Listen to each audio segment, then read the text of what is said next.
A mother, a writer, and a book for children who have just lost their parents. It sounds like the beginning of a heartfelt story. In April 2023, on a local Utah television broadcast, Kouri Richins appeared with neatly styled hair, a gentle smile, holding the book, Are You With Me? She spoke in a warm, deep voice about helping children face the death of a loved one, and viewers could feel both the emotion and the strength in her words. No one thought that just a few weeks later, this very woman would be arrested for allegedly killing her husband, Kouri Richins, with a cocktail laced with fentanyl at 5 times the lethal dose. From that gentle image, the investigation file painted a completely different picture. Kouri Richins, 39, was a well-known stone masonry contractor in Summit County. Friends described him as working tirelessly from early morning until late at night, running CE stone masonry with one hand and taking care of the family with the other. He often woke up at 5 a.m., made coffee, checked contracts, and then went to the construction site until sunset.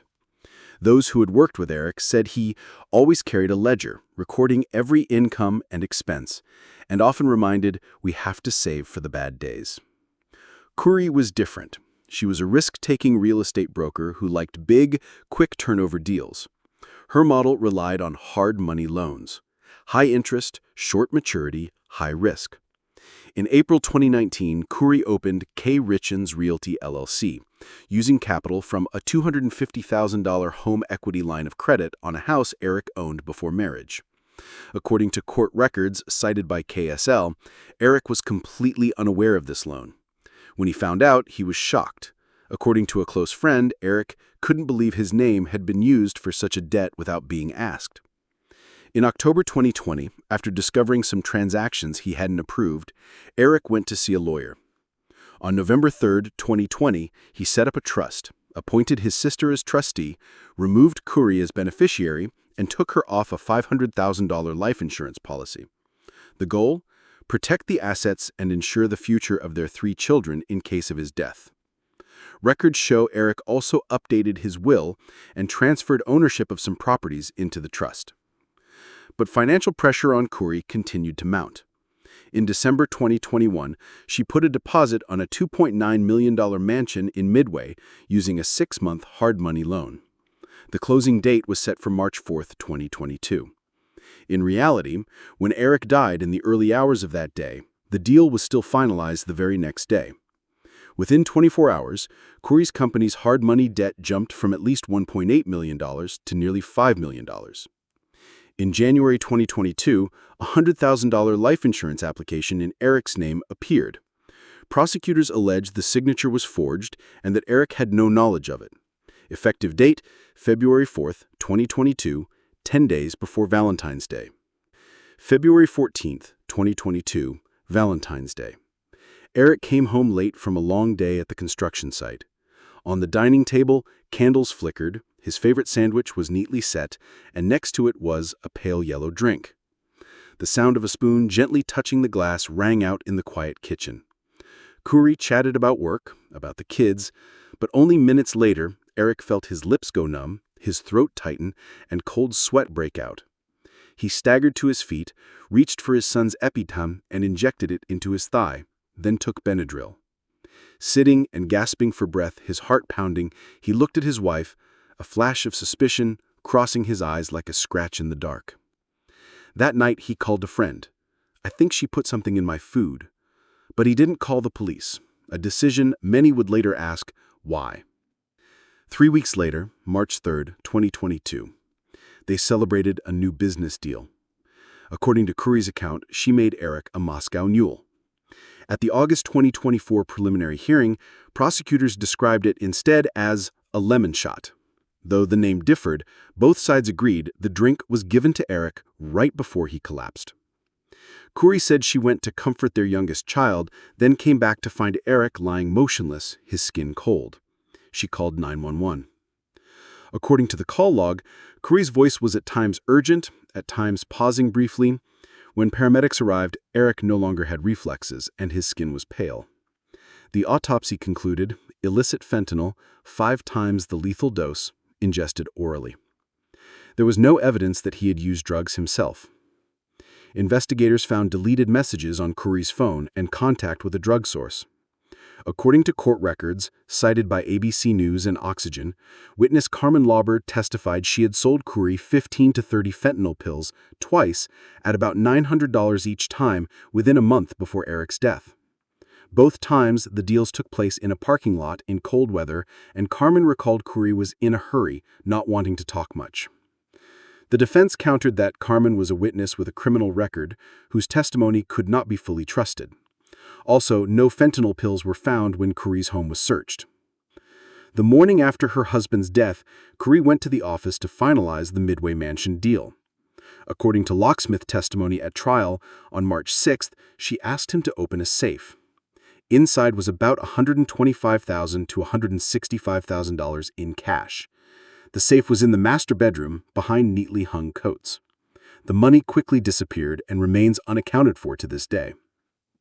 For prosecutors, these were matching puzzle pieces. A woman in debt seeking to expand life insurance benefits, removing her husband at the exact moment of peak financial pressure, and acting immediately after his death. For the defense, this was merely a chain of hypotheses based on a witness with a criminal record and incomplete messages. Then, amidst all eyes focusing on financial evidence, a new document emerged from inside the jail, a letter prosecutors believed could change the entire case. The Walk the Dog letter, a name that sounds as gentle as an afternoon stroll with a dog. But in the case file, it was a 6-page letter that, according to the indictment, could shape the story before the jury. Kouri wrote the letter while being held at the Summit County Jail. According to court records cited by KSL, the letter began with a few questions about her mother's health and some everyday stories. But only a few paragraphs later, Kouri described another scenario. Eric obtained fentanyl from Mexico through an old friend, then accidentally overdosed. Prosecutors said this was not just confiding, but a draft of an alternative story meant to direct witness testimony. They called it Walk the Dog because it started gently, then led the reader in a completely different direction. The defense said it was a personal letter partly related to defense strategy and should be protected under attorney-client privilege. Prosecutors responded. A letter to her mother did not fall within that privilege. According to the August 2024 ruling, the judge allowed almost the entire letter to be used, redacting only 5 sentences considered legal strategy. If you were a juror reading this letter, what would you think? A heartfelt note or a staged narrative? Leave your comment. From the letter, prosecutors traced back the connection to Carmen Lauber. They compared Carmen's testimony with the fentanyl purchase timeline and the autopsy report and said the picture was clear. The defense pushed back. The witness was unreliable. No physical evidence existed. And the letter was simply a daughter seeking comfort from her mother. The August 2024 preliminary hearing, according to reports by KSL-AP, took place over 2 tense days. In the courtroom, Kouri sat between 2 lawyers, wearing a white shirt, holding a pen, and taking notes. Prosecutors built a timeline, displayed the letter and financial records. The defense attacked every weak point. When the prosecution read aloud the phrase, "Walk the dog," some in the gallery lowered their heads and whispered to each other. The judge's conclusion: enough evidence to go to trial. The death penalty was removed, but life without parole still loomed. The main trial was scheduled for February 2026 in Summit County. Prosecutors were betting on 3 pillars: the Walk the Dog letter, Carmen's testimony, and the alignment of insurance, finance, the fatal night. The defense needed only reasonable doubt to break them all. And somewhere in the case file, there were still details few noticed. Eric telling friends, "If I die, I want the assets safe for the kids," and the legal changes from 2020 to protect the estate, actions that sounded like prophecy when placed alongside Valentine's Night 2022 and the early hours of March 3. But all those pieces only truly drew attention when the case entered the pre-trial stage, the moment both sides began revealing their strategies. The trial itself had not yet opened, but the tension had been thick since summer 2024. In August 2024, at the two-day preliminary hearing, the judge concluded there was enough evidence to bring Kouri Richins to trial. In the courtroom, Kouri sat between two attorneys, wearing a white shirt, her hair tied back, eyes focused on her notes. The prosecution presented the Walk the Dog letter, laid out the financial timeline and transactions before Eric's death. The letter's content suggested that Eric obtained fentanyl from Mexico through his brother, Ronnie Darden, then accidentally overdosed. Prosecutors argued this was an attempt to direct witness testimony. The defense countered that it was a personal letter between a daughter and her mother. The result? The death penalty was taken off the table, but life without parole remained possible. The main trial was set for February 2026 in Summit County. What seemed like a straight path to jury selection became a series of new legal battles. In late 2024, the defense filed to move the trial due to concerns local media coverage could bias jurors. On June 2, 2025, both sides argued over the jury questionnaire. By June 2025, the Utah Supreme Court denied the venue change, keeping it in Summit County. Also in June 2025, prosecutors added 26 new financial charges, including mortgage fraud, money laundering, forgery, issuing bad checks, communications fraud, and a pattern of unlawful activity. Combined with the murder charge, Kouri faced a total of 35 counts. Prosecutors said this was proof of financial motive. The defense replied that the timing of the new charges was suspicious. Two earlier drug distribution charges were dropped in November 2024. Since her arrest in 2023, Kouri had been held without bail. On January 8, 2025, she appeared briefly via WebEx during a hearing, smiling and giving a thumbs up to someone off camera. In August 2025, at a scheduling hearing, the defense complained about the massive amount of evidence turned over by prosecutors, more than 11 terabytes of data, and requested more time. The judge set an October 31, 2025 deadline for both sides to disclose witness and exhibit lists, with a pretrial hearing scheduled for December 5, 2025. In local media analyses, prosecutors were expected to focus on three pillars: the Walk the Dog letter, Carmen Lauber's testimony, and the overlap of insurance, finance, March 3rd.